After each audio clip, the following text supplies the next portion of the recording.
trained in school the way our human brain wants to be trained, the way it likes to learn, and we're not motivated the way we are naturally motivated. A chimpanzee can be intrinsically motivated, which means it will do something for the sheer joy of doing it. Yeah. And if you give it a banana or give it some other treat, it will steal the joy. It'll become extrinsic, outer motivation, not inner motivation.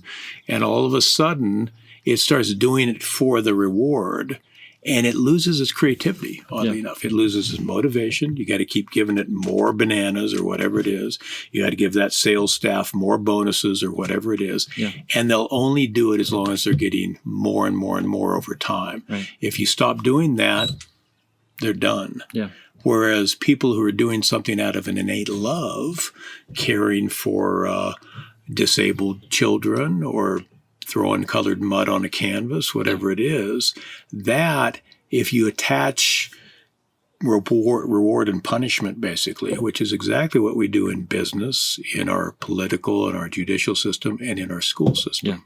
Yeah. Right. If you turn out more widgets, we'll reward you to go on to the next class on how to do even better widgets. Absolutely. Kind of thing. And it steals the creativity.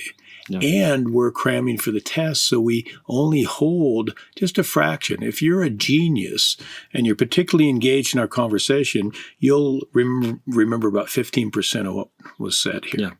Right. So that puts me at about 4% probably. Yeah.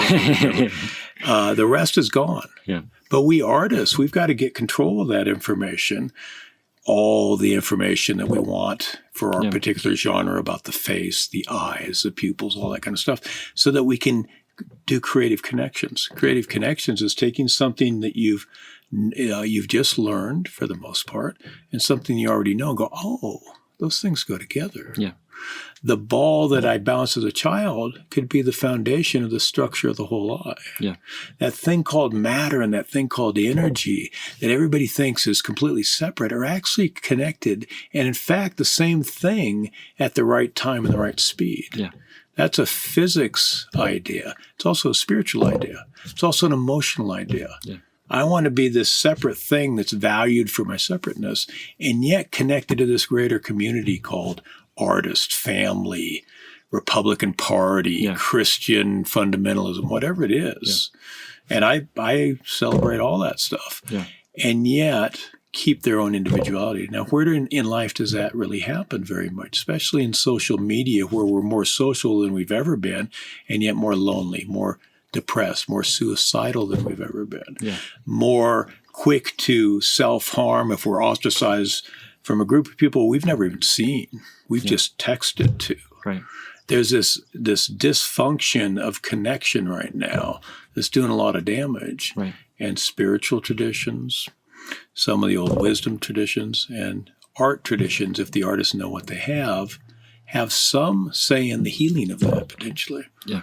And if we can teach artists how to be creative, how to look for connections, how to do the craft and have something more powerful, some meaning or fulfillment, as you said, behind the craft, it'll make them more motivated. They'll level up their skills and they might change a few lives. Yeah. They might bring a little comfort.